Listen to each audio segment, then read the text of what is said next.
Esse workshop aqui, que eu preparei, ele vai falar sobre algumas boas práticas, tá? E estratégias que a gente pode adotar quando a gente vai construir algum software, tá? E para a gente construir esse software com qualidade, né? Então a gente vai discutir alguns pontos aqui e qualquer dúvida que vocês possam ter, né, durante a apresentação, pode me interromper, porque eu estou só com a tela e eu não fico vendo o chat, tá bom? Se vocês forem escrever também, eu acho que a Vitória pode me dizer também, né, Vitória? Então vai dar certo. Vamos Posso lá, sim. Se qualquer dúvida aqui no chat, eu te aviso. belezinha, obrigado. Então vamos lá. Qual o objetivo desse workshop aqui, tá? Eu preparei aqui alguns pontos para mostrar para vocês algumas técnicas de qualidade de software, tá? Porque assim, a gente, a gente em geral, né, nós já temos alguma experiência em fazer código, né? Fazer algoritmos. E fazer ele por algum motivo, né? Mas dificilmente a gente se pergunta se a gente está fazendo esses algoritmos, esse código, esse sistema de forma a ter mais qualidade, né? No sentido de manutenção, né? De ser um projeto que pode ser escalável. E um desses objetivos é isso, né? Mostrar um caminho entre ferramentas e boas práticas para maximizar a qualidade de software nas etapas do seu desenvolvimento. E a outra coisa é a construção de um ambiente de desenvolvimento ágil, né? A gente sabe que hoje em dia os times de programação, né, quando você trabalha em equipe, a gente sempre está visando agilidade, né? E essa agilidade ela não pode ser em detrimento de qualidade de software, né? Não adianta a gente ser ágil na construção de software se o nosso sistema vai ficar caindo, vai ficar dando problema e vai ficar difícil de dar manutenção ou quase impossível, né? Então, o outro objetivo aqui é apresentar estratégias de organização e infraestrutura para o desenvolvimento ágil, principalmente em uma equipe de trabalho, ok? Bom, esses aqui são os conteúdos que eu separei. Então, o primeiro conteúdo é Construindo com Comportamento, BDD. Vou falar um pouco de linting, sobre padronização de código, e depois sobre boas práticas de versionamento de código, e por fim, vou falar um pouco de ambiente de integração e entrega contínua, beleza? Bom, então vamos começar, né? Bom, tópico 1, Construindo com Comportamento, BDD. Alguns de vocês já ouviram falar em BDD? Nesse paradigma de construção de software, né? Essas práticas. Alguém já ouviu falar aí? Não? Sim?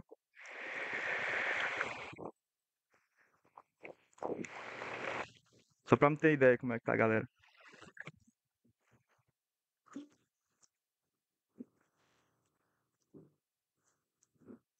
Bom, então vamos lá, né? O que é o BDD? Antes de falar de fato em BDD, eu vou falar aqui de desenvolvimento ágil, tá? A gente sabe que quando a gente está fazendo um projeto de software, né? A gente está desenvolvendo para um certo objetivo, né? Fazer um sistema que vai entrar em produção, que vá realmente ser usado, né? Por usuários reais. A gente sabe que esses sistemas eles têm um ciclo de vida, tá? Então a gente projeta eles, a gente programa, passa por uma fase de teste, a gente bota eles em produção e revisa se está tudo certo. É, todos esses passos a gente faz, mas a gente não faz só uma vez, né? Porque se a gente fosse construir um software de modo único, né? A gente faz o planejamento, depois constrói ele todo e para de dar manutenção, esse sistema vai ficar obsoleto, né? Então é fácil imaginar que os sistemas têm um ciclo de vida e esse ciclo ele é iterativo, né? Então ele não você não faz só uma vez isso. Então é uma coisa que é incremental. Você vai sempre projetando novas funcionalidades, desenvolvendo, testando e botando isso para produção, né? E novas demandas vão surgindo e a gente faz isso sempre de modo incremental, né? E nesse contexto, né, quando foi percebido que sim, que os sistemas estavam caminhando para esse formato de desenvolvimento, várias formas de desenvolvimento foram criadas e desenvolvidas, né? Uma delas foi o TDD, né? Que é o Test Driven Development, que é basicamente o desenvolvimento dirigido a testes. Acho que esse vocês já ouviram falar um pouco mais, né? Eu imagino. Qual é a ideia aqui? É que a gente possa garantir a qualidade e a funcionalidade do software durante esse ciclo aqui, né? Então a ideia do TDD, resumindo, é que a gente primeiro pense nos casos de teste, a gente escreva esses casos de teste, e depois a gente implemente de forma que esses casos passem, vamos dizer assim, que eles sejam aprovados. Então, se eu estou construindo um sistema de login, né? Primeiro eu escrevo o caso de teste que o usuário, ao digitar seu e-mail e sua senha corretamente, ele possa acessar o sistema, né? Então, escrevo esse cenário em formato de teste. E em primeiro momento esse teste vai falhar e depois eu vou e faço a implementação, né? A implementação no sistema para que esse teste de fato ele dê uma afirmativa, né? Que seja positivo, que realmente deu certo essa funcionalidade, né? Essa funcionalidade foi implementada. Então esse é o lance. Mas, como nem tudo são flores, né? A gente tem alguns problemas nessa abordagem. É uma abordagem muito boa, mas tem alguns pontos alguns pontos frágeis, né? E o principal ponto frágil disso é que há uma diferença aqui entre o comportamento do sistema e testes unitários, que é o que eu falei antes, né? Você testar uma funcionalidade específica de modo isolado, se esse teste está ou não passando, né? Se realmente isso está acontecendo no meu sistema ou não, né? E qual é essa diferença? É que testes unitários, eles não são o comportamento do sistema em si, né? O comportamento do sistema, ele envolve vários outros vários outros cenários que a gente não consegue imaginar a priori, né? Em primeiro momento a gente não consegue imaginar tudo. E não é porque todos os testes vão passar que o sistema ele está, vamos dizer, feito e está com uma boa usabilidade para o usuário final. Então, pensando nisso, um novo modo de fazer software foi evoluído a partir do TDD, né? Que é o modo por meio de comportamento, né? Então, assim, primeiro a gente não vai pensar em testes unitários, mas sim em comportamento do sistema. Então, não quero que um teste específico passe, eu quero que o sistema tenha um comportamento que eu defino que ele deve ter. Então, primeiro eu escrevo comportamentos, e a partir do comportamento eu vou derivando os testes de modo que eu possa fazer do mesmo modo que eu fazia antes com o TDD. Então a gente não deixa de usar o TDD, mas a gente bota uma camada a mais aí de abstração que a gente chama de comportamento. Então primeiro a gente define o que é que seria como o sistema deve se comportar, depois a gente faz os testes unitários. E esse modo aqui de descrever por meio de comportamento, né, ele faz com que as equipes tenham uma comunicação mais eficiente, né, no processo de desenvolver, né, de fazer novas features, nesse processo incremental que eu mostrei para vocês. Então, ele é um jeito, né, de desenvolver sistema que você primeiro pensa no comportamento, e pelo fato de você primeiro pensar no comportamento e descrever isso, essa descrição ela fica visível tanto para os programadores quanto para o cliente que está pedindo esse software, também para o gerente de projeto. Então, todas as pessoas olham para isso e entendem que isso é um comportamento do sistema, né? Não precisa ser técnico para entender esse nível acima, em nível de comportamento, entendem? Então, passando aqui, o que é que a gente tem do cenário mais clássico, né? A gente tem esse cenário aqui, a gente tem o gerente, né, o cliente está pedindo o sistema, né?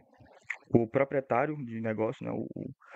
O cara que pede o sistema para uma equipe de programadores e tem um analista de projeto, né? Então eles conversam e o cara diz o que é que ele precisa. Eu preciso de um sistema tal, né? Com login, que o usuário se cadastre e acesse certa funcionalidade mediante algum plano e tal. Então ele conversa com o cara vai, esse cara aqui que é o analista de negócio, ele vai e escreve o que o proprietário do negócio pediu, ele escreve em meio de requisitos, né? Por meio de requisitos. Então, ele escreve um documento de requisitos. E esse documento de requisitos, ele vai ser traduzido, tá? Olha só isso. Esse é o ponto-chave aqui. Vou botar uma caneta aqui. Ele vai ser traduzido aqui para o cara que vai desenvolver. E ele vai ser de novo traduzido para o cara que vai fazer os casos de teste. Vocês entendem? Então, assim, o jeito que o analista de negócio faz aqui, né, o dono do produto, né, no time de desenvolvimento, ele faz de uma forma que ainda é preciso traduzir isso para os caras que vão desenvolver, né? Então, essa forma aqui ela não é clara para todas as pessoas, né? O formato de requisitos padrão. Então, esse cara vai, traduz isso e entrega aqui. Esse aqui faz os casos de teste, integra aqui, né? E isso tudo precisa funcionar no final, né? Para que a pessoa entregue realmente o que o proprietário pediu no final, né? Então, ele vai dar o feedback dele aqui e ver se esse software está de acordo com o que o cara pediu, né? Então, depois isso aqui também vai ser traduzido, né? Para uma documentação do software. Tá vendo que tem várias fases de traduções aqui? Então aqui a gente está no nível mais de comunicação entre os membros da equipe. Vocês entendem? Então, esse aqui, vamos dizer assim, é o problema-chave, né, que o BDD vem e tenta resolver. Então, o que é o BDD, né? Vou botar aqui a caneta de novo. Então, Behavior Driven Development, que é basicamente desenvolvimento dirigido a comportamento. O que é que a gente vai ter? Ele é uma técnica de desenvolvimento ágil que visa integrar as regras de negócio com a linguagem de programação. Então, aqui, como eu mostrei na imagem anterior, a gente tem regras de negócio que é dita aqui pelo cara que está pedindo o sistema, né? Então, ele pede o sistema de um certo modo, né? Ele descreve com os recursos que ele tem. E esse cara aqui, ele vai traduzir isso, né, em requisitos. Mas o modo que ele traduz aqui não é um modo que é integrado, né? São regras de negócio, mas não tem uma ligação forte com a linguagem de programação, com o nível técnico, né? Então, por isso que precisa ser traduzido aqui e depois aqui, entende? Então, o foco em desenvolver dessa forma aqui, no formato BDD, é a linguagem e as interações usadas no processo. Então, é basicamente uma forma de você adaptar a linguagem para um formato oblíquo, né? Uma linguagem ubíqua, né? Essa linguagem aqui, o que é que ela tenta fazer? Ela tenta ligar a parte de analista de negócio com a parte técnica, tá? E ela tem o seguinte formato, olha só. Então, cada nova funcionalidade que o cliente vai pedir para a gente desenvolver, a gente pode descrever isso em um certo formato, por meio de uma linha, né, de um título aqui da funcionalidade. Então, você vai botar, sei lá, funcionalidade login do usuário, né? Aí você escreve nesse formato, por exemplo, como usuário, ou seja, o papel que a gente está fazendo essa narrativa. Então, eu, como usuário do sistema, quero recurso tal, ou seja, quero poder acessar o sistema assim que outra coisa acontecer, né? Então, você pode escrever nesse formato sim, tá? Eu vou mostrar mais exemplos mais na frente. E, além disso, a gente tem alguns critérios de aceitação que a gente chama de cenários. E os cenários, eles servem para quê? Para você exemplificar de modo claro como é que vai ser o comportamento dessa nova funcionalidade que você quer desenvolver. Entende? Então, o cenário 1 é, vamos dizer assim, o usuário faz login no sistema, mas ele não tem uma senha válida, né? Mas ele não fez o seu cadastro, vamos dizer assim. Aí, o contexto é o tal, né? O cara não tem a senha. Quando ele tenta logar, então vai disparar um erro, não é disparar um erro, né? Vai aparecer para ele na tela de front que ele precisa fazer o seu cadastro no sistema, vamos dizer assim, né? Então, isso aqui, eles estão em um formato de comportamento, né? Porque primeiro eu descrevo aqui qual vai ser a funcionalidade e narro isso num certo formato, assumindo um papel específico, como usuário do sistema, ou como desenvolvedor, ou como testador, sabe? Então, esses papéis aqui, eles mudam e podem ser assumidos por qualquer pessoa do projeto, inclusive o usuário final, ok? E os cenários são uma forma de exemplificar isso, exemplificar cada um dos cenários possíveis para essa nova funcionalidade, entendem? Então, olha só, Em comparação com outro modo, o que a gente tem é isso. Agora, né, o que a gente tem é o proprietário do negócio dizendo o que ele quer, né, para o líder da equipe, né, para o Product Owner. Então ele vai lá e comunica a equipe.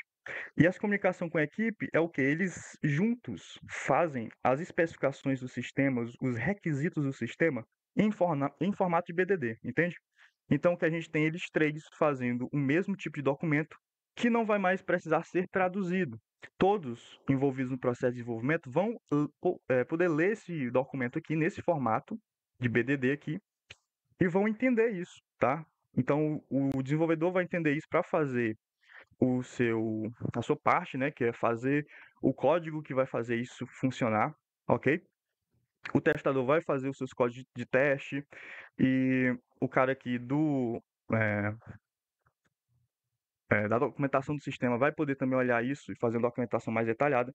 Então entendem que agora a parte de comunicação entre todos os membros da equipe, né, vai ser concentrada em um mesmo formato de comunicação, entendem?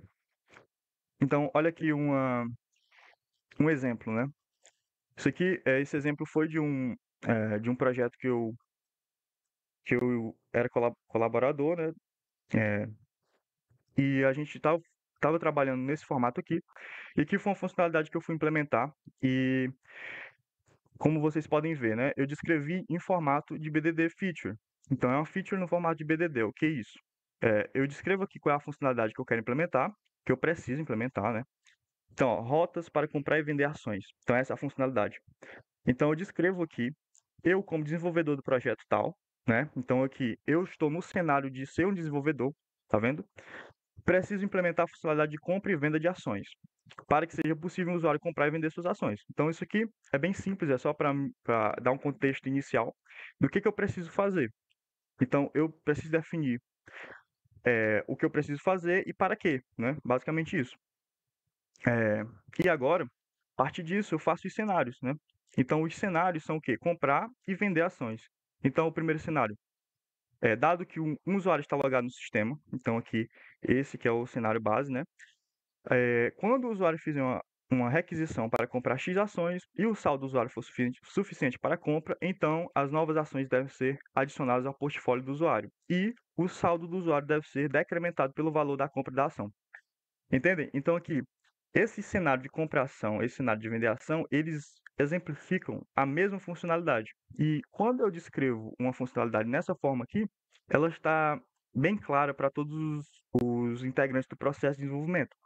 Eu, como programador, o tester também vai olhar isso e vai entender.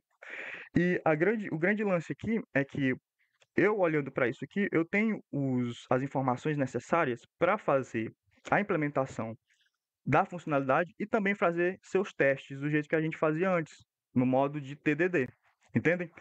Como? Né? Eu olhando para cá, eu vou ver que tem essa funcionalidade e tem os cenários. Então, olha só. Se eu olhar para os cenários, cada cenário vai me dar o quê? Vai me dar um caso de teste. Então, nessa funcionalidade, se eu tenho uma funcionalidade e tenho 3 cenários, eu vou ter 3 casos de teste. Se eu tiver essa funcionalidade aqui e, sei lá, 10 cenários, então eu vou ter 10 casos de teste.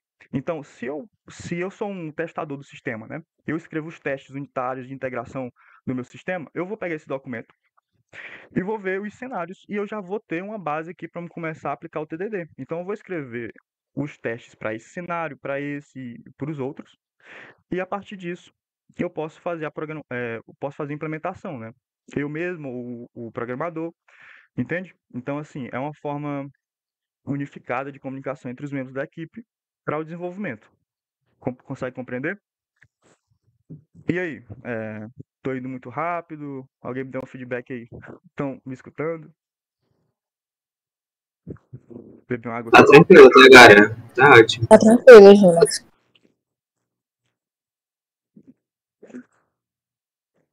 Ótimo. Então, galera, esse aqui é, é o ponto-chave, né, do BDD. Ele não, ele não é vamos dizer assim, uma ferramenta, né? Ele é realmente uma cultura de organização. Então, a gente tem ferramentas, como vou mostrar agora, tá? Um framework para aplicação do BDD. A gente tem o Cucumber. Então, o Concumber é um framework para aplicação desse modo que eu estou mostrando para vocês de escrever no formato de BDD e isso ser integrado com a parte de código, né? Esse é a grande vantagem de usar esse framework aqui, é que a gente consegue escrever a minha feature e os cenários de modo integrado no sistema. Então ele consegue reconhecer que eu estou escrevendo BDD features, que eu estou escrevendo especificações no formato BDD, e ele entende isso e dá até alguns botões aqui de clicar em iniciar, né? E esse início ele vai dar início ao teste unitário que está implementando cada um desses cenários, vamos dizer assim, né? Então, como ele reconhece esse modo de escrever? Ele reconhece porque eu estou escrevendo e estou definindo que vai ser um arquivo .feature, e é de uma linguagem chamada Gherkin, né? Então, Gherkin é a linguagem que vai te dar todos essas palavras-chave aqui reservadas, né? Para você escrever seus cenários, né, suas features em formato BDD, né? Então tem aqui, ó, cenário, dado que alguma coisa, e alguma coisa, então alguma coisa. Então ele fornece essas palavras reservadas para você usar elas e escrever isso, documentar seu sistema e ao mesmo tempo integrar com a parte de testes e com a parte de código todas as funcionalidades que você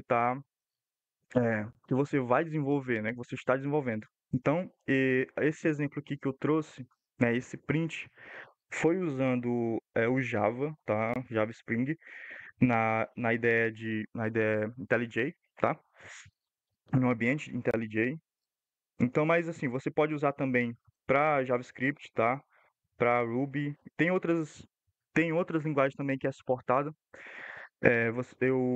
Eu vou deixar todas as referências disso que eu estou mostrando em um link separado, tá? E no final dessa aula eu vou disponibilizar esse link. Vocês podem acessar, ok? Então vocês podem ver lá na documentação do Cucumber quais são as linguagens que você pode usar. Então é basicamente isso. Ele consegue ler de um arquivo de cenário ou de um arquivo de features todos esses cenários que você está descrevendo, né? E pode rodar esses cenários aqui usando como base o quê? Os seus testes, né? Que você tá descrevendo, né? E que ele vai implementar isso por meio de steps, mas eu não vou me aprofundar nesses detalhes técnicos. O que eu estou mostrando para vocês são ferramentas e que vocês vão por si só pesquisar, tá? Por exemplo, esse exemplo que eu dei para vocês, eu não estou usando o Cucumber, né? Eu estou só usando mesmo as descrições. Então, se vocês quiserem testar esse modo, vocês podem começar com descrição. Não precisa quebrar cabeça com isso agora, né? Com montar um ambiente todo com Cucumber, né? Mas, assim, como eu falei, não se trata de uma ferramenta, né? No modo de framework, é mais uma cultura, né, de desenvolvimento, é um modo de você se comunicar entre a equipe, entendem? Então aqui é a minha sugestão, tá, de framework para vocês darem uma pesquisada, ok? Bom, avançando mais aqui, a gente tem a parte 2, que é a parte de linting, né? O que é linting, ou padronização de código, né? O linting padronização de código, ele está inserido no contexto de qualidade de software na parte de análise estática de código, tá? Então, bem resumidamente, a gente tem dois tipos de análise. A gente pode analisar o código de forma estática ou de forma dinâmica, ok? De forma dinâmica, que eu não vou falar aqui, mas que é basicamente o que a gente faz quando escreve testes, é o que? A gente está vendo se o código vai funcionar quando ele está executando, quando tem uma instância dele executando, recebendo dados, processando e dando uma saída. Então, quando ele está executando, quando ele está ouvindo alguma porta, esperando uma requisição, ele está em seu modo dinâmico e a gente está testando se ele está funcionando como a gente espera. Ou seja, um usuário, por exemplo, o usuário manda uma requisição, ele deve retornar a resposta. Se eu testo se está acontecendo, eu estou testando o software de modo dinâmico, de modo do seu funcionamento. Estou analisando ele de modo dinâmico. Análise estática, por outro lado, é o quê? É você analisar o seu software quando ele não está executando, você está analisando ele nos seus arquivos de descrição, que são os arquivos da linguagem, ok? Então, são os arquivos .java, se você estiver programando em Java, né? São os .js. Então, você vai vendo ali como é que está a estrutura do seu código, por meio de sintaxe. Então, ver como é que está essa padronização no estilo de programação, ok? Então, basicamente, a análise estática é uma técnica usada para examinar o código-fonte de um software sem executá-lo. E a gente tem alguns tipos de verificação. Por exemplo, verificação por estilo é ver a indentação dele, os espaços, convenção de nomes. Temos também a verificação por boas práticas, que é, por exemplo, se você pega um código e ele tem duplicação, né? Então ele tem ali funções que têm nomes diferentes, mas o corpo da função é quase idêntico ali, então é uma duplicação muito grande, né? Então quer dizer que você está ferindo algumas boas práticas de programação com isso, né? Você não está, vamos dizer assim, abstraindo isso em uma função, em um método separado e você chama quando precisa.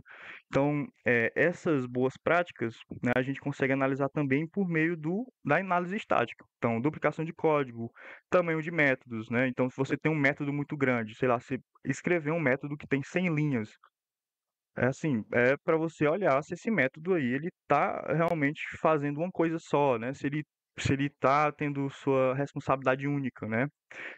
Dentro do software, porque se você faz um único método que faz várias coisas, então assim, já fere algumas boas práticas, né? Já fica mais difícil quem for dar manutenção nesse código entender, né, que um método faz várias coisas e assim por diante. Então, essa verificação, essa análise estática, ela vai mostrar isso para a gente. Então, assim, criação desnecessária de variáveis locais. Então, essas más práticas e estilos específicos, eles vão ser analisados por meio dessa análise estática, tá? E onde é que o lint entra nisso, né? O lint entra nessa parte de poder analisar esse código de forma estática de modo automatizado, né?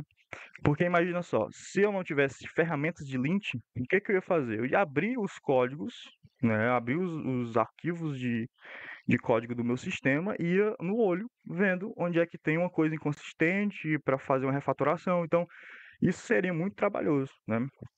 E a gente mesmo, quando está programando, a gente pode ferir algumas dessas boas práticas e estilos, né, sem nem mesmo perceber e deixar passar, né? Então, uma ferramenta seria o quê?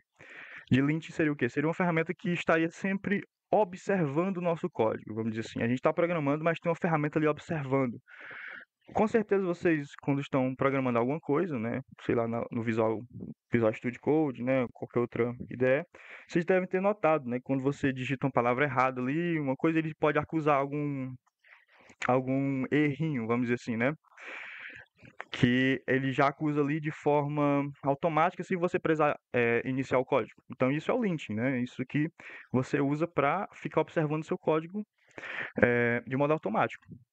E os benefícios disso é o quê? É uma previsão antecipada de problemas, né? Então a gente permite que a gente identifique e corrija alguns problemas antes de executar o software, como eu havia falado, né? Redução do custo de manutenção, né? Então, se você programa de forma padronizada, você reuniu com sua equipe, diz assim, a gente vai trabalhar seguindo o estilo tal, né? O estilo da Oracle, vamos dizer assim, né? A Oracle tem uma folha de regrazinhas, né? Que tem os estilos dele de programar, né? A forma como eles nomeiam variáveis, nomeiam constantes, nomeiam métodos. Então, assim, a gente sentando e conversando, vai ficar mais fácil para toda a equipe já esperar um certo estilo de código e fazer um code review, vamos dizer assim, uma revisão de código. E já poder perceber esses problemas, né? Antes mesmo de a gente botar esse código em produção. E também tem a questão da consistência, né? Então, se o nosso código segue bons padrões, estabelecido antecipadamente pela equipe, e boas práticas de programação, então é um código consistente. Então, todo mundo que estiver envolvido no projeto vai ler esse código de forma mais confortável, tá? Porque ler código, cada um escrevendo em um estilo, pode ser muito custoso, né? Para quem for fazer as revisões, né, de código, para quem for fazer uma tentativa aí de dar manutenção no sistema, achar um bug, né? Então, tudo isso ele é influenciado pelo modo que você escreve, né? Pelo modo que você cria o código. Então, algumas ferramentas que eu separei aqui são essas. Então, a gente tem o Checkstyle, e ele funciona para Java, tá? Mas também temos o PyLint para Python, ESLint para ECMAScript, né, para JavaScript, e temos o SonarLint, tá? A minha recomendação aqui é vocês estudarem sobre o SonarLint. O SonarLint ele funciona para várias linguagens, tá? Eu também vou deixar esse link do SonarLint lá nas referências, eu vou botar no final da aula, e vocês podem dar uma olhada. Então, o SonarLint, ele é um ótimo plugin para você usar na sua IDE favorita aí que você programa, e ele vai ficar observando o seu código, né, em questões de estilo, ok? Em questão de estilo e boas práticas, né? Aquela questão de bad smell, né? O mau cheiro nos códigos é isso. Ele vai analisando se tem alguma má prática de programação quando você está desenvolvendo. E isso, quando você combina com a equipe que vai ter um certo padrão e define o SonarLint para ficar observando isso, todos os membros usando, né, o plugin, a gente já tem uma ótima forma de padronizar essa programação e melhorar a qualidade do nosso software no sentido de todos os integrantes da minha equipe vão estar cientes dos padrões e vão estar sempre se atentando a escrever códigos de boa qualidade, né, com um bom padrão, para que quando eu for fazer novas funcionalidades, quando eu for mexer nesse código de novo, vou fazer uma procura de bug, vou fazer um code review, isso vai ser bem mais fácil, tá? Então vai ser menos custoso, ok? E é basicamente o quanto de tempo você gasta para fazer alguma coisa no sistema que vai definir o quanto ele vai ser custoso para você, né? Porque o tempo é dinheiro, né? Então o programador vai entrar no código para dar uma manutenção, para você fazer uma funcionalidade nova. Ele precisa passar horas e horas só tentando entender o que está implementado para ir adicionar nova implementação. Isso é um código muito custoso e o projeto está afadado a fracassar, né? Então, para isso é que serve essas ferramentas. Então, num processo aqui que você faz o código, dá seu commit, dá o push, né, em algum desses sistemas de versionamento aqui, build o projeto e a gente tem o SonarLint nessa parte, que é a parte de fazer a escrita do código. E temos também outras ferramentas do Sonar, que é o Sonar Cube ou o Sonar Cloud, que eles vão funcionar como um servidor que vai receber nosso código e vai fazer uma análise completa dele. Eu já vou mostrar um print da tela dele, como é que ele é. Mas o que é isso, né?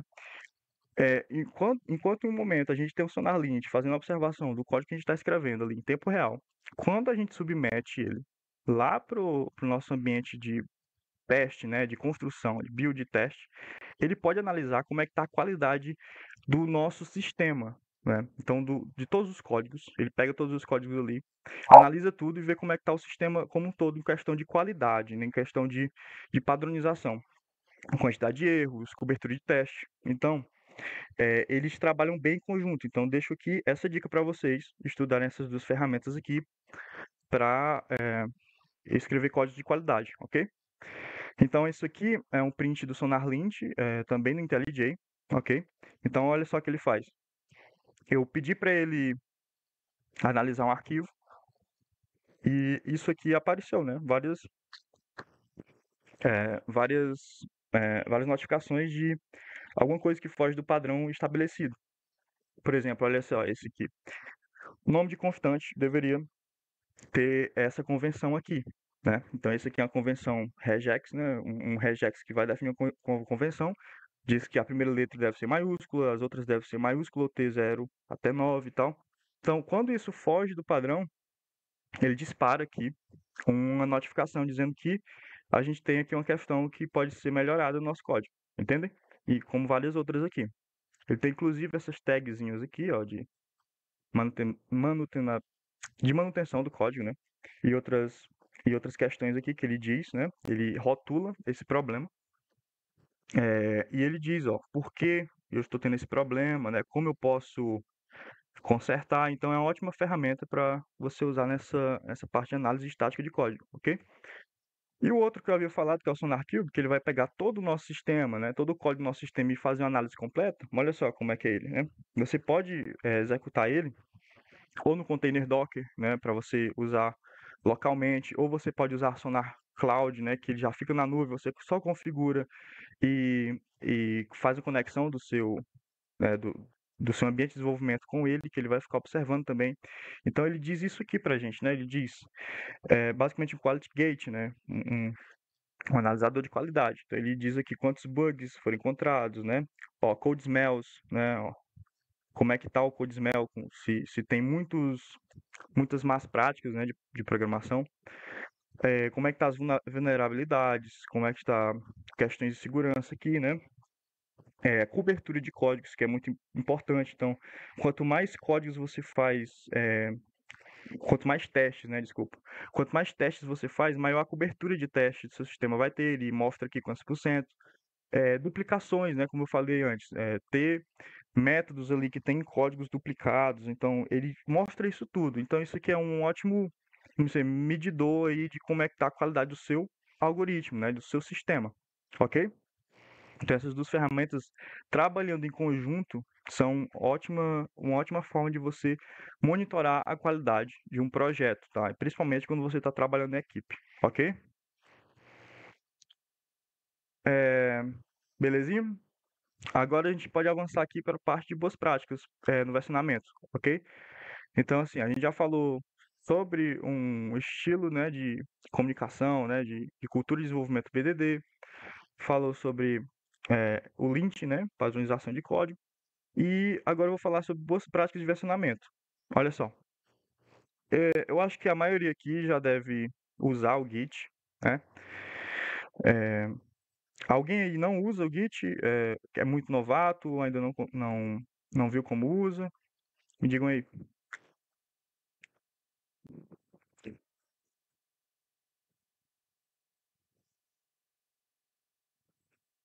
Acho que todo mundo já é acostumado, né?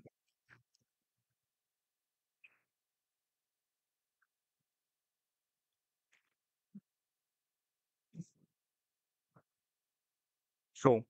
Então, assim, vocês já sabem que fazer código e versioná-lo é basicamente o básico, né?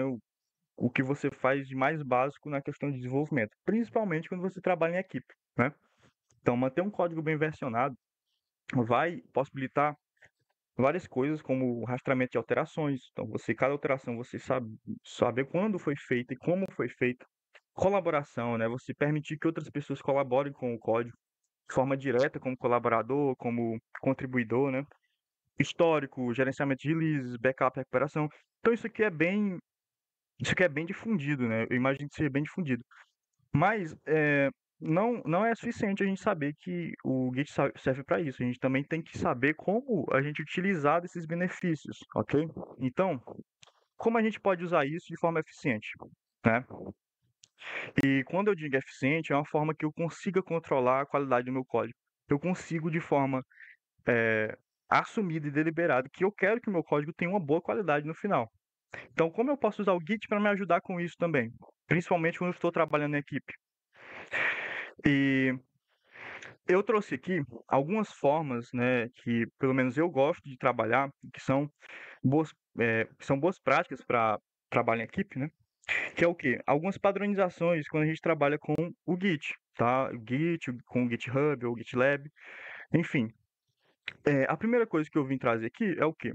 É o uso de branches, né?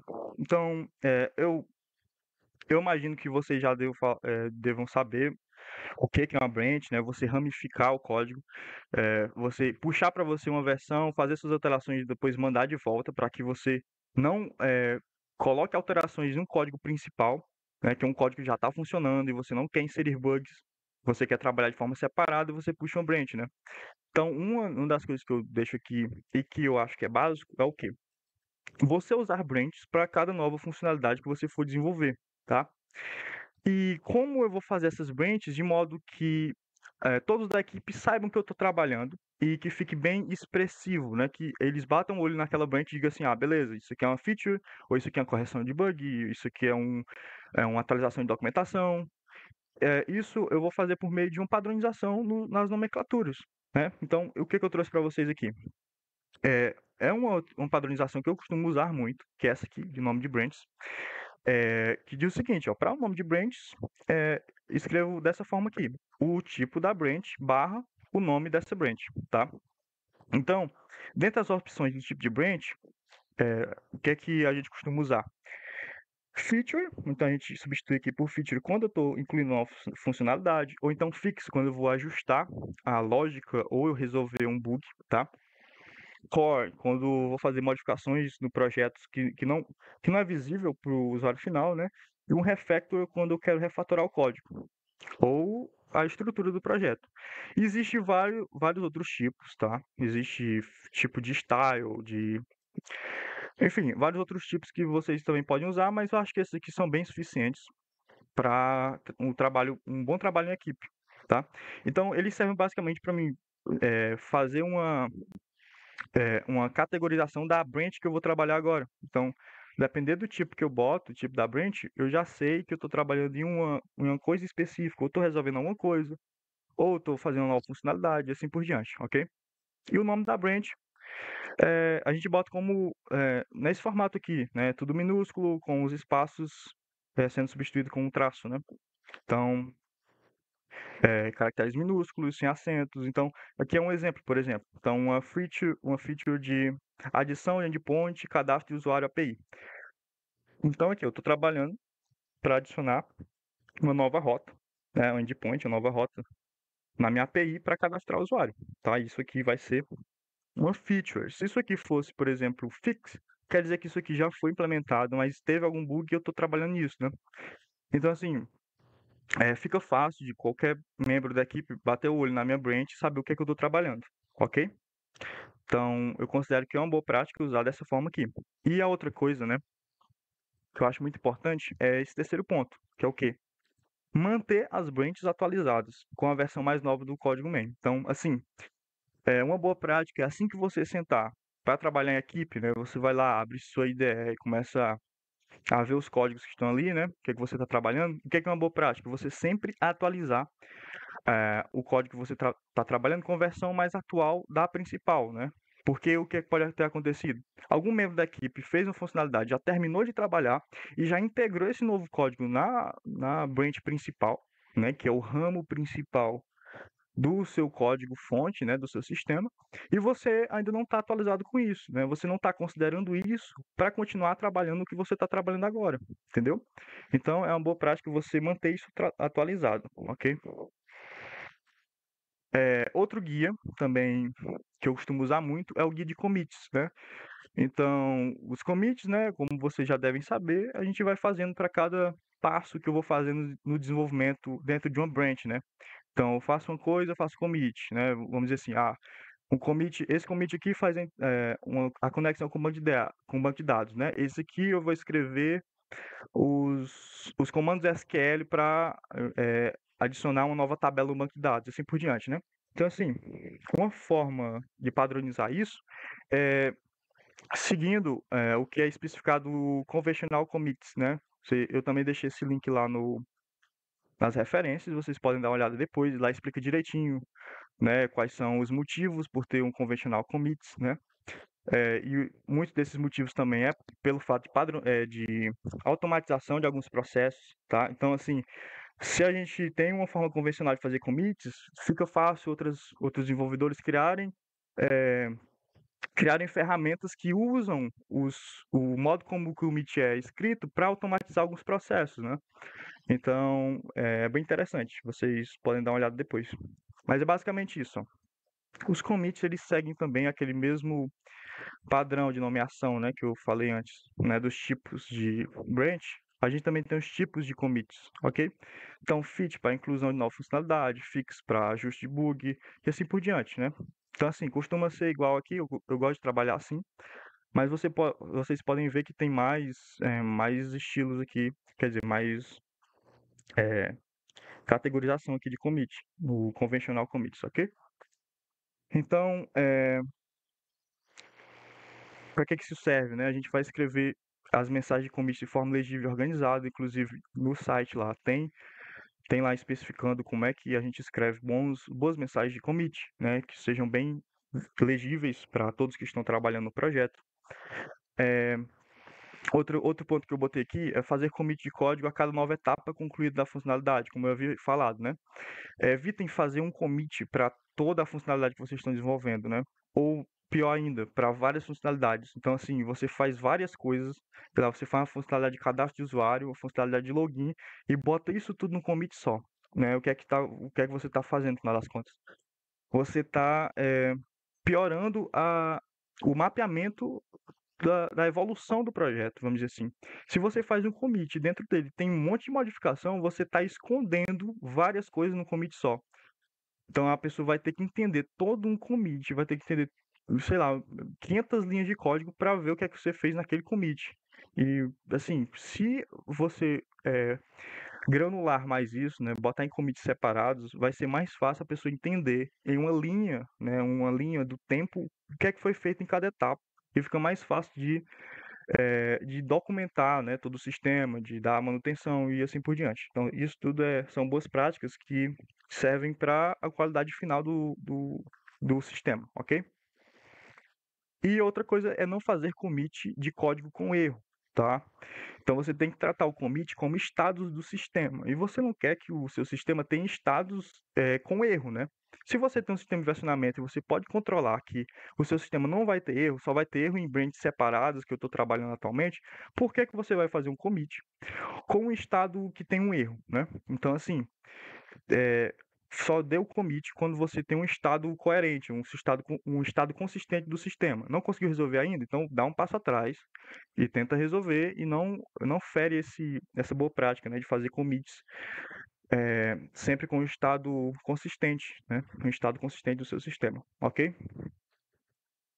E a outra coisa aqui boas práticas para trabalho em equipe na questão de issues, né? O que eu falei antes, né? Aqui tinha um cara lá que fazia a documentação do projeto. O que é que pode ser uma boa base para a documentação do projeto, né? Uma boa base para a documentação do projeto é justamente fazer issues, né? O uso de issues para você descrever o que é que precisa ser implementado. Então, olha só, quando você faz um issue descrevendo o que é que vai ser implementado lá no GitHub ou GitLab, você está basicamente dizendo e documentando todo o seu sistema para todas as funcionalidades. Então, cada funcionalidade, você fazer um issue e escrever isso também em formato de BDD, né? Olha só o BDD aqui de novo, né? Você escreve isso em formato de BDD para que todas as pessoas entendam o que é que você está fazendo? Você está mapeando todo o projeto e você vai documentando à medida que você vai construindo o sistema, entende? Então, olha só, a gente sai de um estado que a gente primeiro constrói várias partes, depois vai documentar tudo, que é uma parte muito trabalhosa, e a gente parte de um princípio de você faz a documentação à medida que você vai desenvolvendo. Então, essa aqui é uma boa base de documentação de projeto. No final do projeto, você vai ter várias issues já fechadas, significa que já foram implementadas, e você vai vendo ali uma linha do tempo, né? O que cada funcionalidade surgiu, o que cada funcionalidade pedia, né? Por meio de uma descrição aqui, ó, bem detalhada, por meio de cenários e tal. Então, você consegue documentar o sistema de forma muito mais coerente e ágil, né? Então, assim, tudo que a gente está falando aqui é um modo mais ágil possível e que não perca a qualidade do sistema, ok? Então, assim, ó, issues escritos no formato de BDD facilitam facilitam, né, uma descrição clara de cada funcionalidade, ok? E por fim aqui são os pull requests. Então assim, lembra que eu disse que você trabalhar em uma funcionalidade, você ramifica ali uma nova versão ali, uma nova branch para você trabalhar isoladamente nela. Quando você for integrar, quando você já concluiu sua tarefa, você já conseguiu fazer sua nova funcionalidade, agora você quer colocar ela de novo, né? Você quer colocar essa funcionalidade, integrar ela dentro do sistema, o que é que você vai fazer? Você vai fazer uma abertura de pull request, né? E o pull request ele vai descrever algumas coisas aqui que vão facilitar essa integração, né, dessa nova funcionalidade para a branch principal do sistema, ok? E facilita da seguinte forma, né? Se você está trabalhando em equipe, é normal que você tenha, vamos dizer assim, alguém que vai fazer uma revisão de código para fazer um mesh, né, que vai fazer a integração desse novo código. E o cara que vai fazer a revisão do código, ele vai abrir seu pull request, vai ver que você está pedindo para integrar sua nova funcionalidade.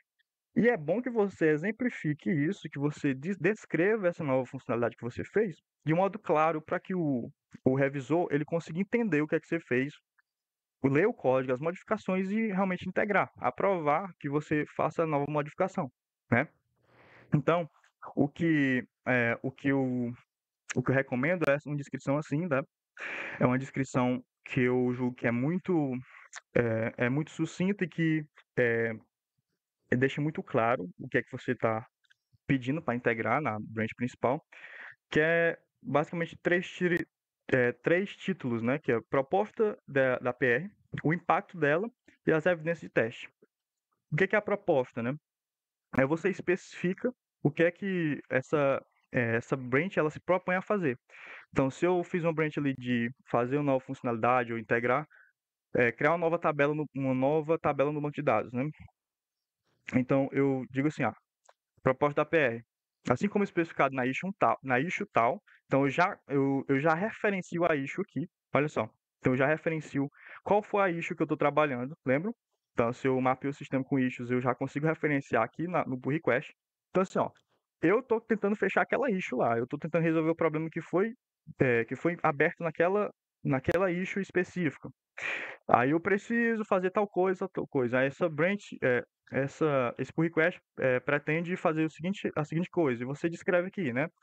Fazer a alteração da tabela no banco de dados, aí você faz. Aí você diz assim, o que é preciso fazer e por quê, né? E aqui no impacto você vai dizer o que foi modificado. Sei lá, alterei o arquivo tal para adicionar os comandos SQL para criação de nova tabela. E você diz aqui, entendeu? Então são coisas bem diretas para você já fazer. Você sabe que você fez, porque se você está abrindo por request, você sabe, você já fez essa funcionalidade, você só vai exemplificar. Você vai descrever de forma mais clara o que é que foi feito. Então aqui é um processo que você usa esse templatezinho aqui e vai botando as informações. E a evidência de teste, o que é? A evidência de teste, aqui você pode botar uma imagem, pode botar.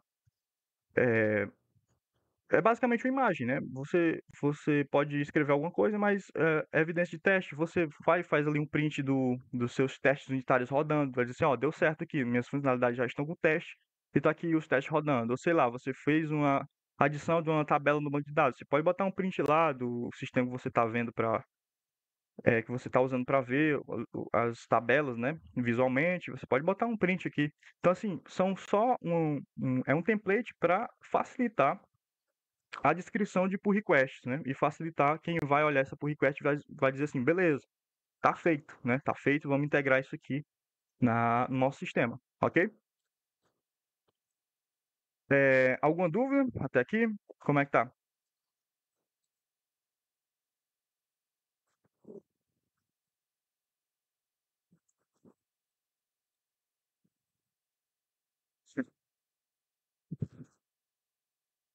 Saudade do Fischer, né?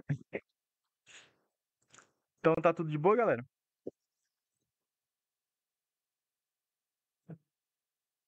Tá tranquilo?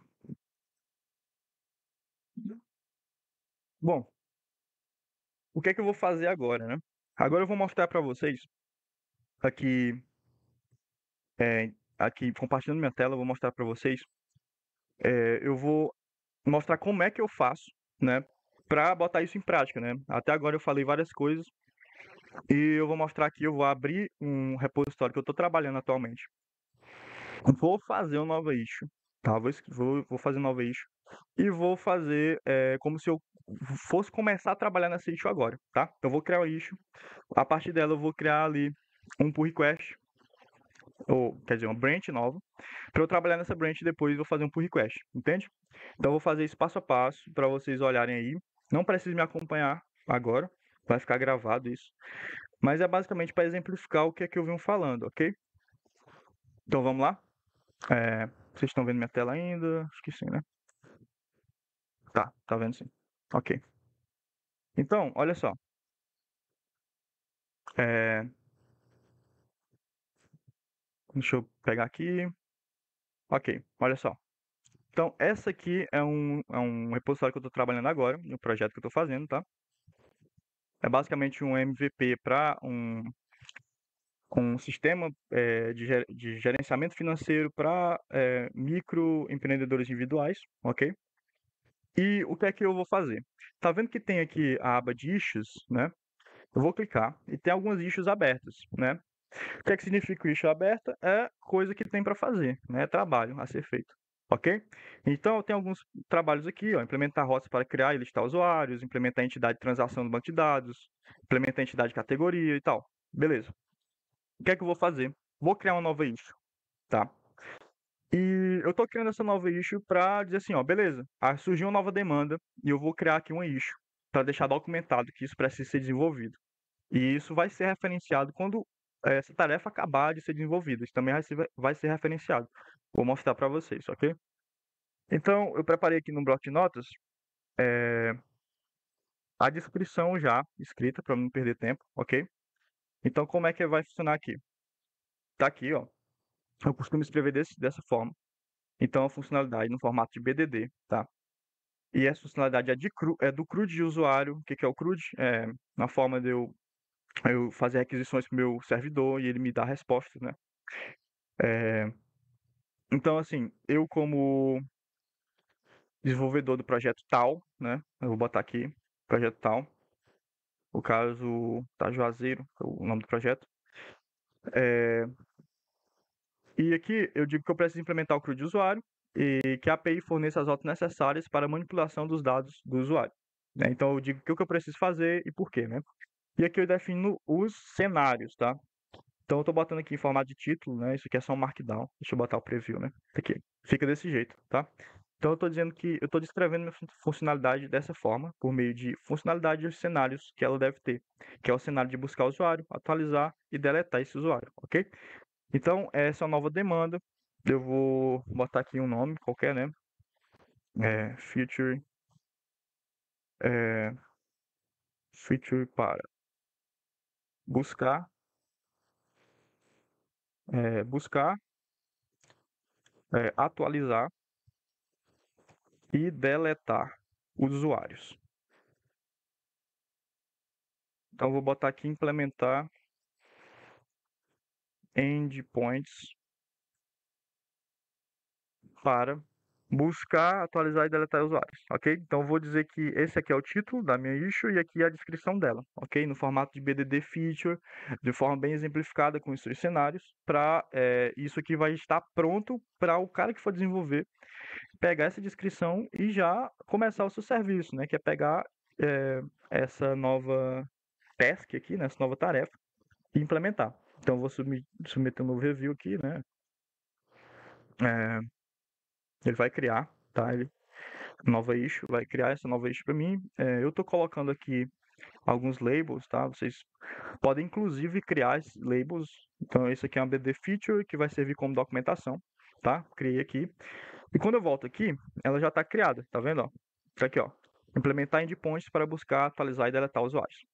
Então vamos dizer, eu sou desenvolvedor desse sistema aqui, eu chego aqui nas issues e digo, beleza, tem essa tarefa para fazer, e eu fui assinado para fazer essa tarefa, né?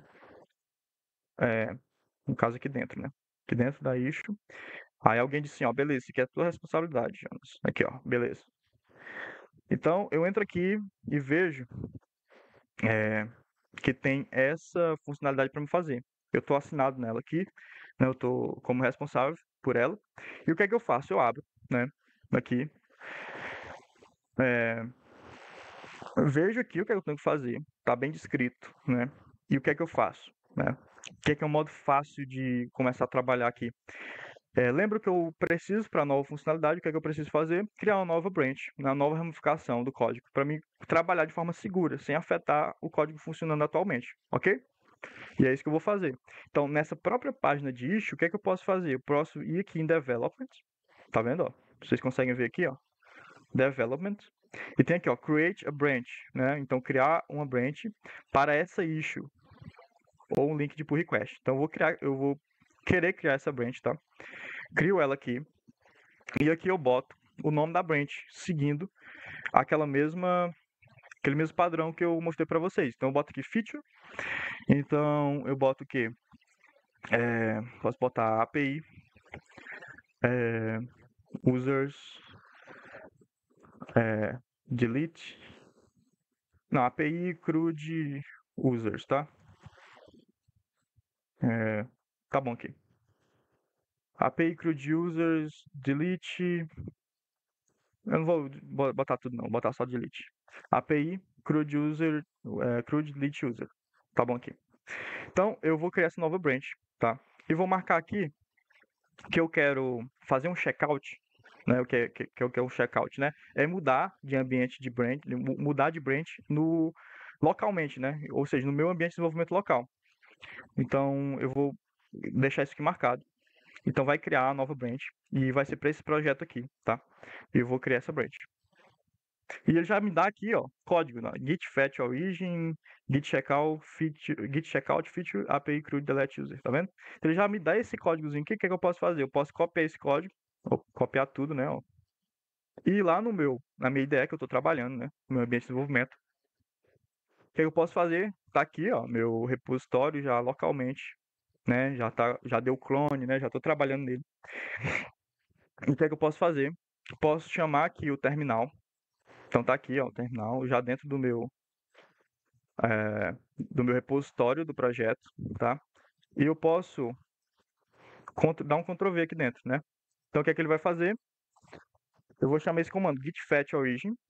Então ele já vai fazer para mim uma nova branch aqui chamado, que ele viu que tem uma nova branch lá no meu servidor chamada feature API CRUD delete user, tá vendo?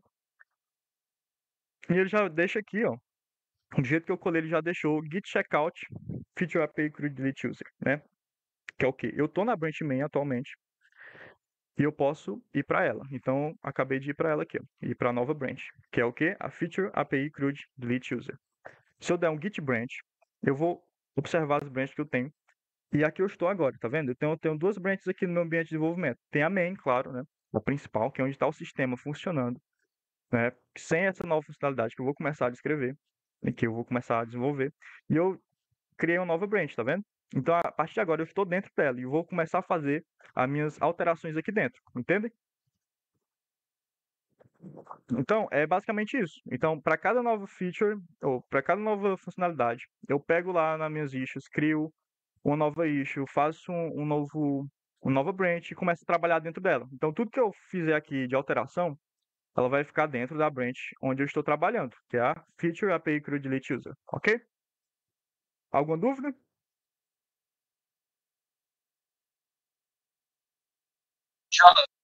Só Oi. para avisar a frequência aí no chat, Ah, pessoal beleza. assinar.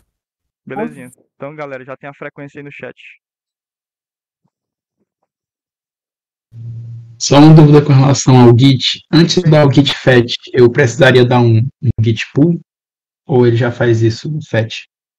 Pronto, ótima dúvida, né? O que é que acontece? Quando eu faço uma nova branch, eu estou dizendo que eu estou fazendo a ramificação da main, né? Então eu estou partindo da main e fazendo nova branch. Quando eu faço isso, eu já tenho uma cópia, eu já tenho uma cópia exata da main, entendeu? Então, ó, quando eu dou git branch aqui, tá aqui o git branch, né? Então tá aqui, o que que eu fiz? Eu tô na main e acabei de dar um git fetch, ele viu que tem lá uma nova branch que eu acabei de criar lá no repositório remoto, né, que é o GitHub. E ele viu que tem uma nova aqui, aí eu peguei e fiz essa mesma branch aqui no meu ambiente local, né? Ok.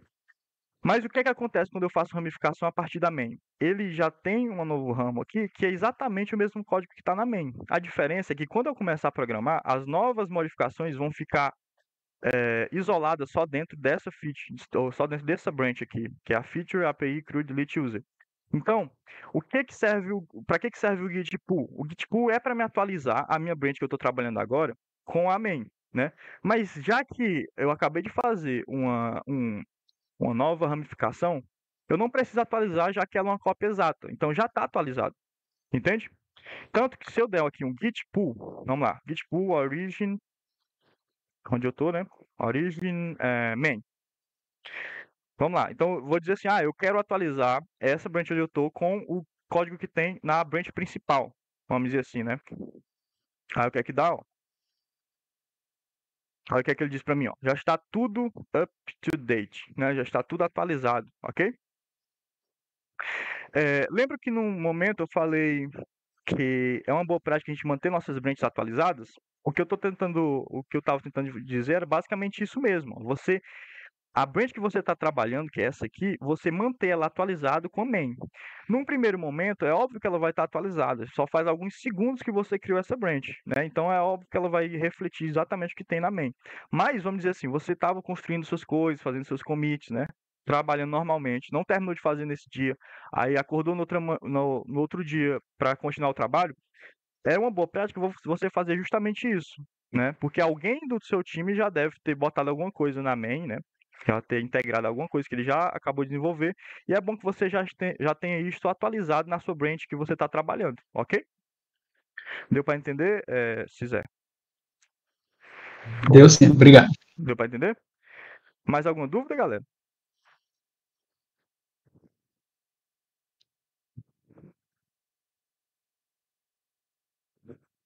Ou posso continuar? Digam aí para mim.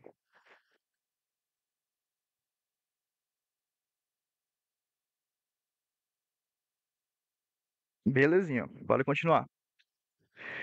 Então, continuando, vamos aqui para o nosso slide, né? Então vamos lá.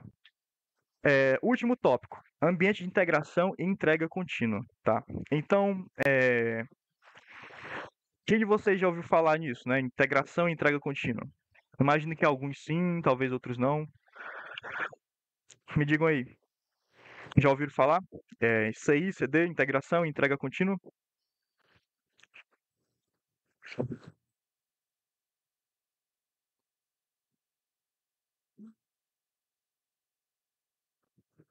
Show. Já, mas nunca implementei, massa, ok.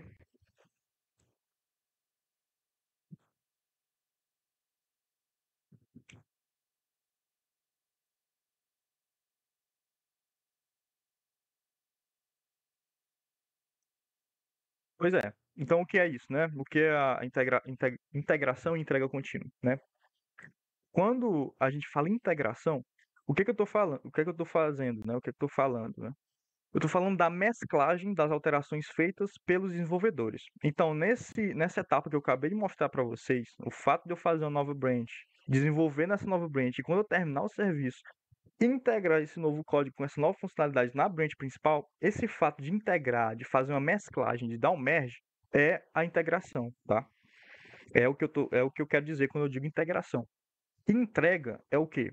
É a outra parte que a gente vai implementar a solução desenvolvida em um ambiente de produção. O que é um ambiente de produção? É um ambiente em que esse meu sistema ele está disponível para o público, né, para os usuários. Então, se o ambiente está em produção, quer dizer que ele está lá rodando na nuvem, né, que alguém pode acessar ele pelo smartphone, pelo celular. Então, isso está em produção, está produzindo valor para o usuário final, ok? Então é isso que é a entrega, é fazer com que o meu sistema que está aqui na fase de desenvolvimento, né, as suas alterações estão sendo desenvolvidas, e aí eu dou uma mesclagem, dou integração, e depois que eu faço integração, eu buildo tudo, né, construo tudo e boto no ambiente de produção para o usuário final, ok? Então isso é a entrega, tá? E quando eu falo contínuo, o que eu quero dizer? Contínua é o fato de automatizar, é a característica de automatizar essas duas coisas. Então, a automatização dos processos de integração e implantação. Então, integração e entrega contínua é a automatização dessas etapas quando você está fazendo código aqui, tá? Então, você está desenvolvendo, você builda isso tudo, você faz os testes necessários, faz ali, se necessário, a criação de uma nova release, né, uma nova versão ali, e depois você faz o deploy, né? O que é o deploy? Deploy é botar isso em produção. E aí ele começa a operar, você monitora se está tudo funcionando e quando surgir novas demandas, você faz um novo plano para suprir essa nova demanda, né? Uma nova issue, escreve uma nova issue, aí o cara vai lá, codifica, builda de novo, testa se está tudo certinho, né? Com os testes unitários de integração e faz de novo esse deploy no ambiente de produção. Então, assim, é um processo contínuo, tá? E automatizado. Quer dizer que eu posso automatizar esse processo, tá? Eu posso escrever scripts que vão automatizar esse processo, ok? Que vão ficar escutando o que está acontecendo no meu repositório, vamos dizer, o repositório GitHub, né? Então, eu posso programar ali um script, né, que faz parte de um sistema, e ele fica ali escutando o que está acontecendo com o meu repositório, ok? E vamos dizer que, do nada, acontece um merge de código novo, né? Um, uma integração, né? Então, ele fica escutando isso, opa, deu um gatilho aqui que aconteceu uma integração e eu vou fazer algumas coisas. Eu posso programar o que é que ele deve fazer, tá? E a mesma coisa com deploy. Então, deu uma integração aqui e deu um merge na main. Significa que novas funcionalidades estão chegando na main, no ramo principal do nosso sistema. E aí disse, opa, beleza, acabou de acontecer uma nova integração na main, na branch principal, e o que é que eu vou fazer com isso? Aí eu posso configurar isso para automaticamente ele fazer um deploy, tá? Posso fazer isso. Então é isso que significa a integração e entrega contínua, beleza? Então, separei aqui um desenho, tá? Que a gente chama de pipeline, né? Que é basicamente, sei lá, como fosse canos, né? Mas assim, são etapas, né? Etapas e cada operação é feita, né? Qual é a etapa que essa operação é feita e tal. Então, assim, eu separei essa imagem para mostrar para vocês que a gente está fazendo código. Então, a gente pode fazer o commit desse código, né? Fazer um merge, vamos dizer assim, ou fazer um pull request, né? Dizer assim, beleza, eu quero integrar minha funcionalidade, acabei de implementar tudo, tô mandando aí um pull request, analisa, né?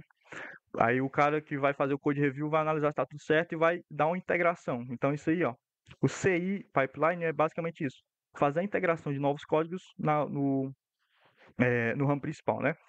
Então o que é que ele pode fazer? Ele pode automatizar um processo de build, tá? Que é para fazer o build da nossa aplicação. O que é o build? É pegar todo aquele código que estava em ambiente de desenvolvimento, zipar isso tudo, né? Fazer isso tudo virar um artefato que vai servir para a produção, né? Um artefato do seu sistema que eu posso executar ele e ele já vai executar, recebendo informações, processando e dando a saída. Tá? Então, se isso funcionar, significa que o build deu certo, eu consegui construir o sistema, significa que o sistema não tem erros de sintaxe, né? Eu não esqueci de um ponto e vírgula, ou botei uma palavra errada, né? Uma constante errada. Então, assim, se buildou, significa que pelo menos ele está tendo um dinamismo. Eu consegui construir ele, ele já pode operar, né? Já pode receber informações, processar e dar uma saída. Posso também automatizar, logo depois que build, eu posso automatizar os testes, né? O que é que os testes vão fazer? Os testes unitários de integração, os dois testes. Eles vão ver se o sistema, além de estar operando, ele está operando da forma como a gente quer que ele opere, entende? Então, testes de integração e testes unitários, eles vão ver se a gente já sabe que o sistema está funcionando, agora vamos ver se ele está funcionando da forma como ele é para funcionar, né? Então, o usuário mandou a requisição, ele realmente está entendendo aquela requisição e mandando a resposta esperada pelo usuário e tal, entendeu? Então, esse é o processo aqui de CI pipeline. Então, quando é que eu posso fazer isso, essa automatização, né, no modo mais prático? Como eu falei antes, quando você abre um pull request, né, eu posso disparar toda vez que um pull request for aberta, toda vez que alguém mandar um pull request, quer dizer, alguém mandar um novo código para ser integrado na principal, eu posso disparar isso, sem que eu faça a integração, entende? É só o fato de abrir um pull request, de abrir um pedido para integrar esse novo código, eu já posso disparar essa pipeline aqui que vai fazer toda a verificação. Diz, beleza, tu tá me mandando isso, mas deixa eu verificar se pelo menos isso aí tá buildando e tá passando nos testes que a gente estabeleceu.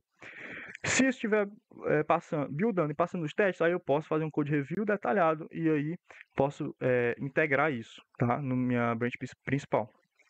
E a questão de integrar é essa outra parte, né? Então, assim, o cara fez um pull request, eu vi que tá tudo certo, rodei essa pipeline de CI aqui, vi que tá tudo funcionando, então beleza, cara, tá funcionando, eu vi que teu código tá de boa, então vou dar um merge. Aí o meu sistema pode estar ouvindo o merge, né? Ouviu que houve um merge na main e ele pode executar essa outra pipeline, que é a de CD, né, de entrega. Então, assim, a todo momento, quando houver uma integração de novo código na main, eu posso rodar a CD pipeline, tá? Eu posso rodar isso para ele automaticamente pegar esse código que está na main, buildar isso, tá? E botar em produção. Então, inclusive ele diz aqui que o review é uma parte, né, do CD pipeline. Então, assim, uma vez que passou isso tudo, o cara vai fazer um review, né? E pode fazer o staging, né, desse novo artefato, né, que são vários artefatos, várias versões de ambiente de produção, e botar isso realmente disponível para o público, ok? Então, beleza, é isso aqui, tá? Que é o CD e o CI pipeline. aqui eu trouxe um exemplo de integração contínua, tá? Então, eu trouxe esse exemplo usando o GitHub Actions, tá? Então, o GitHub Actions é um sistema que já está integrado com o GitHub e você pode configurar algumas coisas com ele, né? E como é que você configura essas coisas que eu falei, né? Como é que você configura workflows, né? Pipelines específicos, né? Então, olha só o que eu estou apontando aqui, né? No meu próprio diretório do projeto que eu estou trabalhando, seja qual for o projeto, não precisa ser o projeto Java, né? Qualquer que for o projeto, você pode adicionar na raiz do projeto uma pasta chamada .github e dentro dessa pasta você pode criar uma pasta chamada workflows, tá? E dentro desse diretório workflows você pode botar vários arquivos .yml, né? YML, e você descrever os passos que você quer que o GitHub Action faça, tá? Então, quando é que ele vai disparar alguma coisa, né? Os triggers, tá? E o que é que ele vai fazer quando ele vê que isso disparou, né? Ele vai ficar assistindo ali teu repositório e vai ver que tem essas regras. Então, ele vai ver que quando alguma coisa acontecer, ele vai iniciar vamos dizer, os trabalhos, né? Jobs. Então, vai ter vários steps, né? Vários passos que ele vai fazer do jeito que eu exemplifiquei aqui, ok? Então, o que você pode fazer é, de modo mais prático, fazer uma pasta aqui, ó, workflows e escrever suas regras, né? Então, nesse exemplo aqui, eu tenho um arquivo para cada regra específica, né? Então, tem um arquivo aqui que vai dizer qual é o processo de build e quando ele vai acontecer. Do mesma forma, o deploy, como é que vai ser feito o processo de deploy e quando ele vai acontecer. De linting também, a gente tem, ó, o que eu havia falado, né?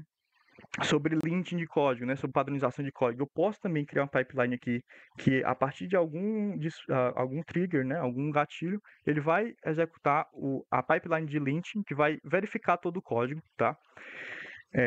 Em termos de padrão, né, padrão de desenvolvimento. E posso também fazer uma pipeline só de testes, tá vendo? Então eu posso organizar isso, ó, bonitinho aqui, em cada pipeline, fazendo suas coisas específicas. E o que eu abri aqui para mostrar, ó, foi esse build aqui, ó. Deixa eu dar um zoom aqui. Olha só, processo de build, né? Eu digo que o nome, né, vai ser o processo de build. Eu digo que ele vai acontecer onde, né? Ele vai acontecer quando o que acontecer? Quando acontecer um push. Em qual branch? Na branch main. Então tá vendo? Ó, eu configuro aqui qual é a regra. Então isso aqui vai disparar, o processo de build vai disparar quando alguém fizer um push na branch main ou, olha só, ou mediante a push ou mediante a um pull request. O que é um pull request? Eu abri uma solicitação de mesclar uma nova funcionalidade na branch main. Então, olha só, o que acontece? Eu digo que quando acontecer um push na branch main ou quando acontecer um pull request também na branch main, né, seja qual for o tipo, né, do pull request, ou ele foi aberto, reaberto ou sincronizado, ele vai disparar isso aqui, que é o quê? Vai chamar várias coisas aqui, nesse caso aqui, ele está chamando o Sonar Cloud, tá? Para fazer a verificação da qualidade do código. Tem espaços aqui ou tem passos de definir a versão do Java e tal. Isso aqui é mais específico de cada projeto, tá? O meu intuito aqui é mostrar como isso é feito na prática e esse código, esses passos que vocês vão botar da pipeline de vocês, quem vai definir isso é a equipe de vocês, são vocês mesmos, tá? Vamos sentar e conversar qual é a melhor infraestrutura, né, do projeto de vocês na questão de workflows, tá? Para melhorar a qualidade. Então, olha aqui, esse GIF aqui está mostrando como é que se parece, né, quando você faz uma abertura de pull request, como é que é feita as verificações, tá? Olha só, então ele builda o projeto com Sonar Cloud, tá? Quality Gate. Ele testa o linting, ele faz ele executa os testes unitários e executa os testes de integração. Então, ele faz isso aqui tudo. Então, quando eu faço pull request, ele verifica tudo isso. Se der tudo verdinho, quer dizer que assim, beleza, esse código aqui tá show de bola. Tu fez um código que não tá com bug, a gente rodou todos os testes, né? Você fez todos os testes, tá tudo rodando, tá com o padrão que a gente definiu, e agora só falta o quê? Um revisor olhar seu código e dizer assim, beleza, tá feito, vou dar um merge. Aí com o merge ele pode executar o outro workflows, que é o workflow de deploy, né? Por exemplo, que eu não mostrei aqui para vocês, mas tem também esse workflow de deploy, que também vai ser especificado pela equipe de vocês, né? Vocês vão fazer deploy aonde? Na AWS, na Azure, né? Enfim, isso aí é questão de projeto mesmo, tá? Então, Para finalizar, o que é que eu vou mostrar agora para vocês? Lembram que eu fiz aqui a nova bridge para eu trabalhar, não foi isso? Então, ó, deixa eu dar um git. Opa, deu um git pull de novo. Não tem problema não. Se eu der um git bridge, eu tô aqui nela, né? Ó. Então, eu vou simular aqui como se eu tivesse acabado de concluir uma tarefa, tá? Vou botar aqui alguma coisa aqui, tá? Quer saber? Eu vou fazer o seguinte. Eu vou só criar um novo arquivo. Vamos dizer que essa é a nova funcionalidade que eu estou fazendo, tá? Vou só criar um novo arquivo aqui.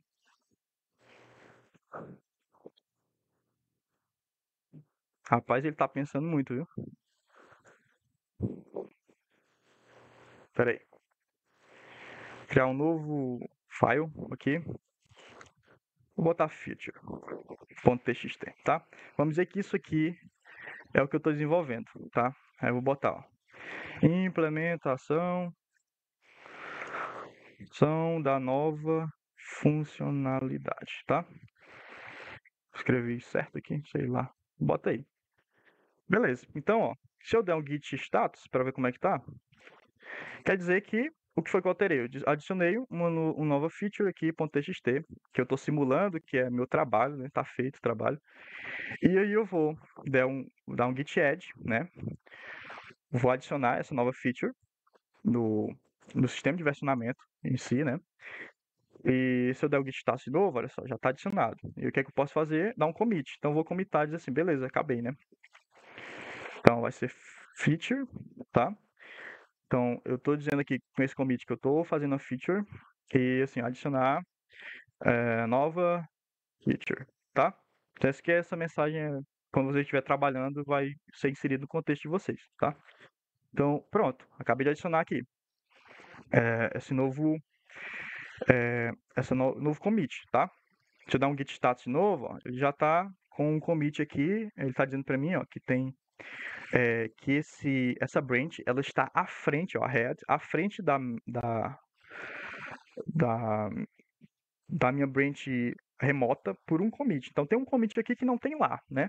Tem um commit aqui que eu fiz e que o pessoal que está trabalhando comigo ainda não viu, né? Tá só localmente. E o que eu vou fazer? Eu vou dar um git push, né? Que é basicamente botar esse commit para o repositório remoto, tá? E o nome da minha branch é essa aqui, né? Esse nome aqui, ó. Então eu quero botar esse novo commit para lá, né? Eu quero atualizar. Quer dizer, acabei de fazer minha funcionalidade, eu quero botar para lá, ok? Quero atualizar remotamente. Beleza, ó, atualizou. O que é que eu posso fazer? Posso aqui, né? Pronto. Olha o que eu posso fazer. Ele já apareceu aqui para mim que recentemente foi inserido um novo código aqui, né? Nessa branch aqui, que é a branch que eu criei para desenvolver. Então tá aqui minha branch, né, que eu estou trabalhando. E já tem um novo commit, ó. Já reconheceu. Aí o que é que eu posso fazer? Disse, beleza. Terminei, né, meu serviço aqui com essa task. E vou fazer um pull request. Então aperto em compare pull request. E aqui, ó, eu posso adicionar o título aqui do meu pull request, né? E aqui o que eu vou fazer? Eu vou botar naquele padrão, né? Eu vou dizer que eu sou eu que estou fazendo essa nova funcionalidade. Eu que estou abrindo esse pull request aqui. Aí o que é que eu vou fazer? Eu vou botar naqueles termos lá, tá? Então, posso botar a proposta, né? Deste PR.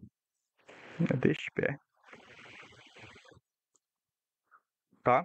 Vou botar também o que? Como é mesmo o nome? Me fugiu o nome. Impactos, né? Impactos. Impactos desta PR. Tá? E boto evidência de teste. Porque o que eu quero exemplificar para o cara que vai fazer o code review que é isso que eu estou fazendo, né? Que deu certo e tal. Evidência de teste. Ok, olha só isso. Então o que é que eu posso fazer?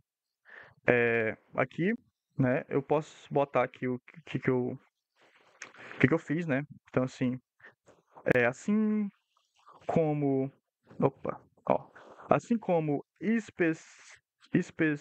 especificado na issue. Se eu boto aqui um jogo da velha, tá vendo, ó? Um jogo da velha aqui, ele já abre quais são as issues que eu tenho, tá? E aí eu posso referenciar elas, ó. Assim como especificado na issue, no caso essa aqui, né, ó, que a gente fez, a 13, assim como especificado na issue 13, este PR adiciona as rotas para atualização, deleção,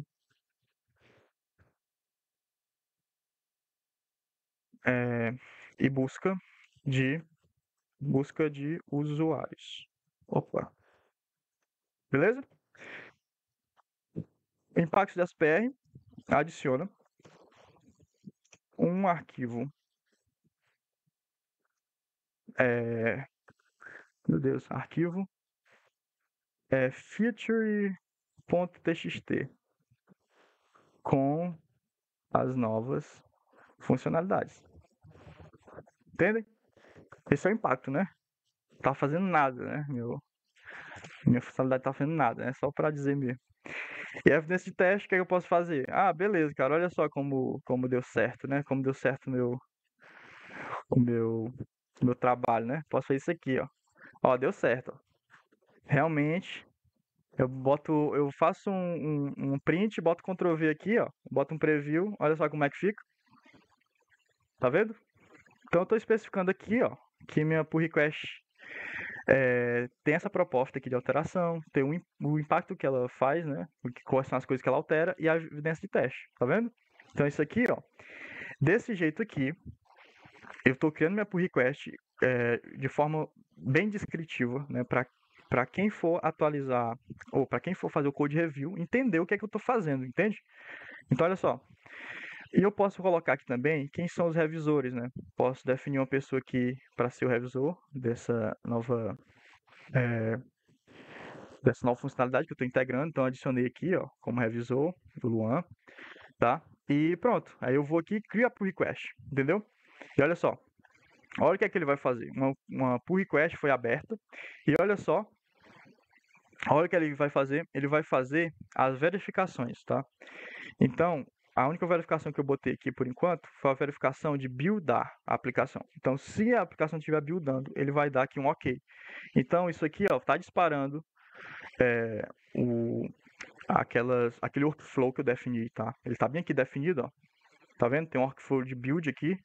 Então, eu defini esse workflow de build aqui, que ele vai buildar nossa aplicação e ver se ela está funcionando. Pelo menos dinamicamente ela está funcionando, entende? Não quer dizer que ela não tenha falhas, né? Então, ela está fazendo a verificação aqui. Então, olha só, se eu botar em detalhes, olha o que ela está fazendo.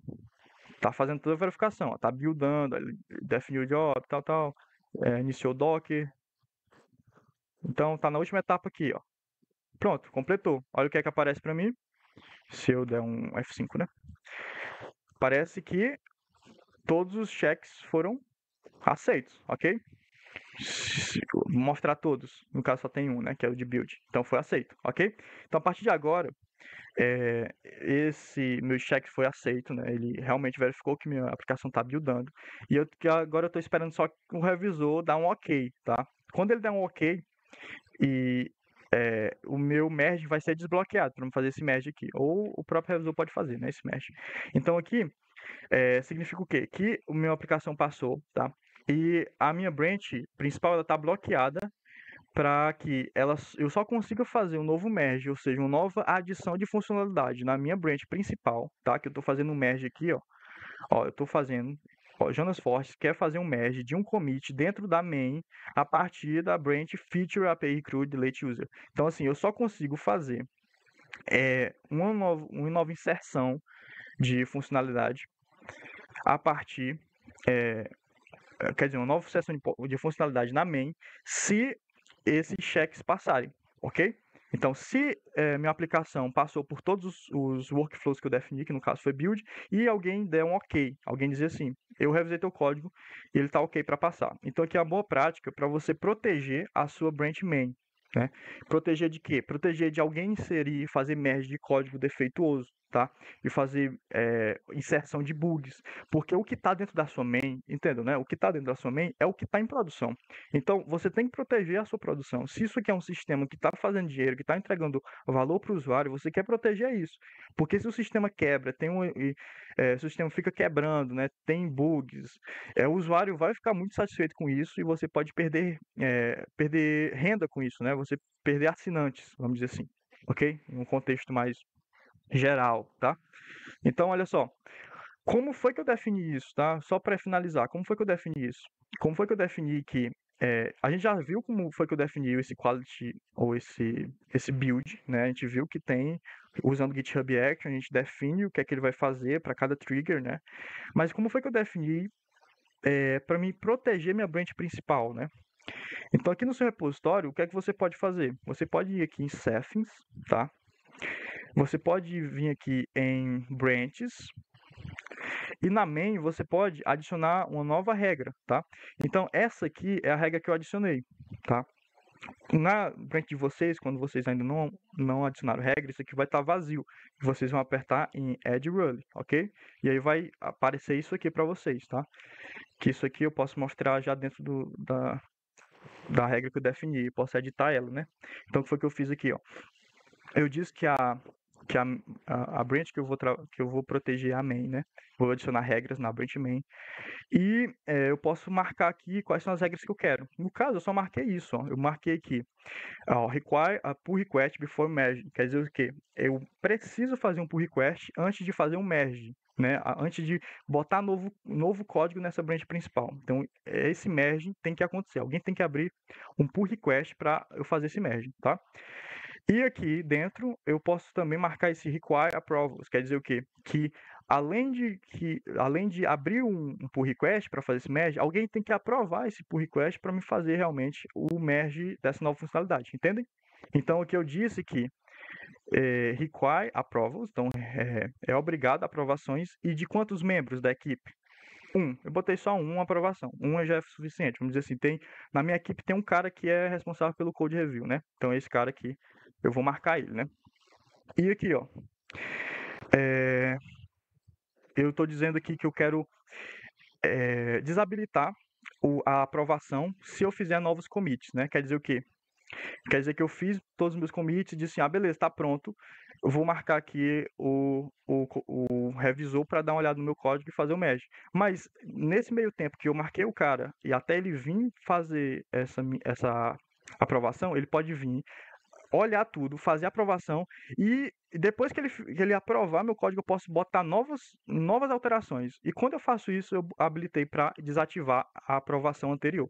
Entendeu? Então, se o cara aprovou meu código, eu já fiz outra alteração depois que ele aprovou, então eu desabilito isso, porque ele vai ter que revisar de novo. Eu mexi no código, né? Então, deu para entender essas configurações? É basicamente isso que vocês fazem, tá?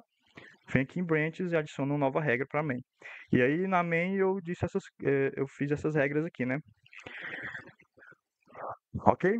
Então, ó, aqui tem um pull request aberto, que é isso aqui que eu acabei de fazer.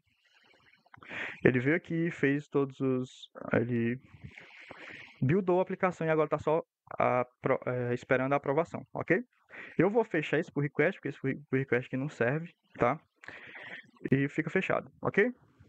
Não vou integrar ele, porque ele não faz nada. Beleza, galera. É isso, tá? Que eu queria mostrar para vocês. Aqui tem os QR Codes para você acessar tanto meu LinkedIn.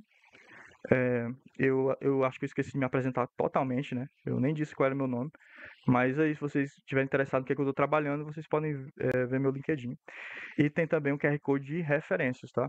Nesse QR Code de referência é basicamente uma página do Notion com tudo bem organizado sobre as referências que eu indico para vocês darem uma olhada, né? De se aprofundar nos conteúdos que eu acabei mostrando para vocês aqui, ok? Deixa eu ver, eu acho que eu estou dentro do tempo, né? Tem aí basicamente 20 minutos para fazerem perguntas. Tempo demais, né? E aí, me digam. Manauri, né? Sim, cara, ele perguntou se vai ficar gravado, sim. Eu tô gravando aqui no OBS, tá? A gente já tá com 1h35 de aula gravado. E essa hora aqui, vocês podem fazer perguntas, tá? Eu tô aqui pra sanar qualquer dúvida que ficou aí com a apresentação, belezinha? Podem perguntar que eu tô atento aqui. Valeu, meu amigo. JP tá aí. Valeu, Evandro. Valeu, meu irmão.